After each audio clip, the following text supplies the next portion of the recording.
Welcome back to my Let's Play for Pokemon Gold and my mono-normal run, and I honestly think this gym's gonna be, well, pretty easy.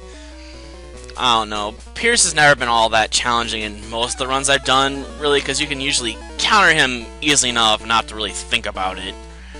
I guess just Ice just isn't the really best type out there for a lot of reasons. I think we'll let Betsy start things off for us here.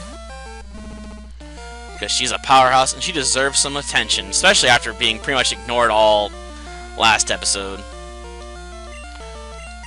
Right? Basically just went on a rampage with our newest member last episode while going up against Team Rocket, abusing confusion to basically just constantly win, dominate those fights. Easily.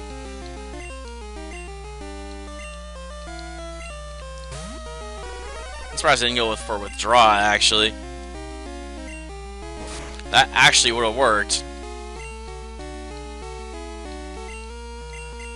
Oh, one more. I don't know why they're so obsessed with trying to confuse me, but whatever. That's a bit more like it. Albeit that was more effective than I thought it'd be.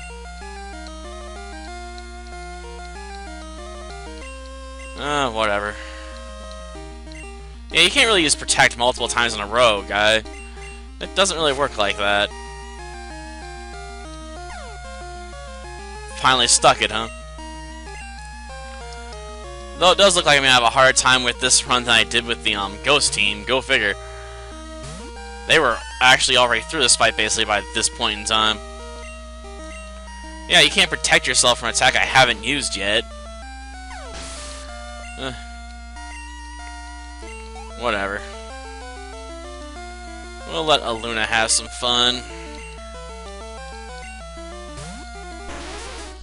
Hopefully we can make up by speeding through the Pierce's team when we get to him. We're gonna have to if we want to have a comparable time to the Ghost team at this point. As long as we set up for it, it'll be alright, I'm sure. I really don't need Pierce's secret, but thanks for the money.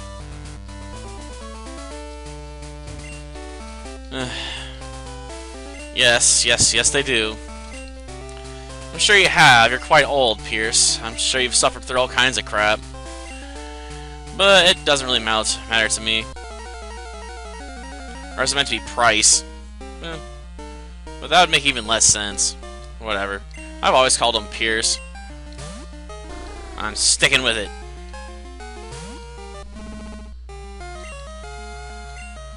Mud Slap. Ow. What's with Betsy getting hit with critical hits today?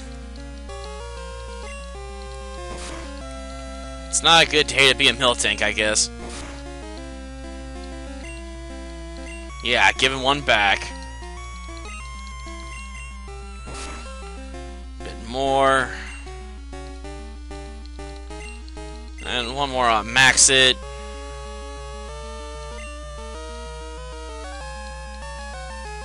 Ah, thanks.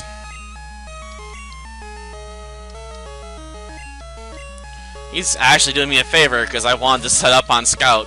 So while it's sleeping, I can power my special stat. He played into my hands, Seal. What do you gotta say to yourself? He doesn't have a wake-up item? You think if you're gonna use rest, you'd carry around some full heals or something, or awakening, so you can wake up as fast as possible. Because staying asleep when you're resting means you're vulnerable to getting the crap knocked out of you. Well, let's throw it. The Thunder Punch of the Gods. Come on. That's one down. Two more to go. Well, I would use Fire on Dugong just because it actually does have normal damage. But using Thunder Punch makes more sense since it still does critical damage. Not critical damage, bonus damage. But it looks like I would have been better off taking a third or fourth X special. Oh well, I'm sure I can take a hit or two. And Beast still standing.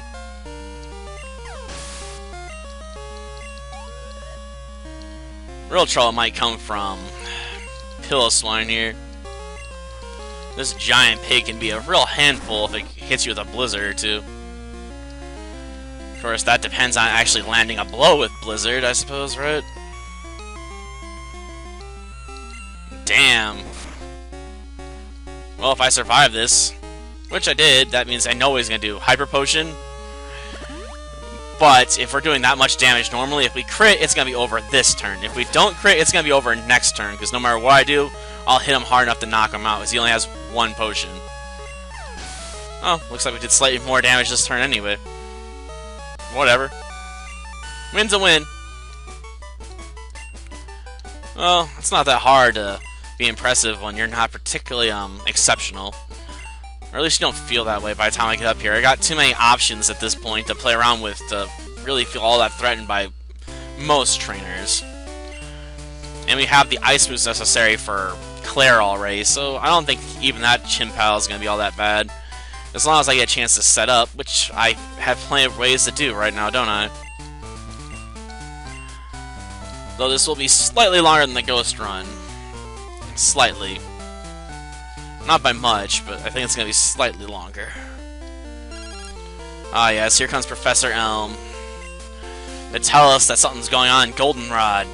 The broadcast tower has been taken over, and we gotta go save people. And we can't ignore it either, because Claire won't show up in our gym until we do this. So we're gonna have to backtrack a bit, but I'll save that for the next episode. I imagine dealing with Team Rocket and Goldenrod's gonna end up being a two-parter. Because I usually like to start the second half of that stuff with the rival battle. Well, that's it for this episode. Till next time then.